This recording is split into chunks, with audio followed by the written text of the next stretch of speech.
But one thing I've also learned in talking to many people, especially in the health field, mental health field, is that suicide, unaliving yourself, is episodic. It's very intense, obviously. So intense that you believe that this episode is not a relative moment in life that will pass, but you think this is an absolute and this will be forever. And when you get into that place, those assumptions, they all start to aggregate towards a negative, and you start to think through that emotional pain and turmoil that the only relief is to unplug yourself fully from our life source.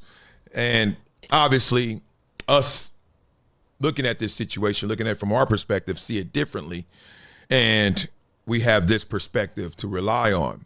Death itself is devastating enough, but with these circumstances and just watching him enjoy in elation just days before obviously drives it home in a different way.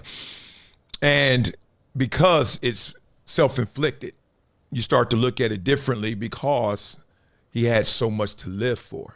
And you start to question, well, what would someone really be going through in those moments to do this to himself? As early as 8 years old, I remember my uncle took his own life right around the corner.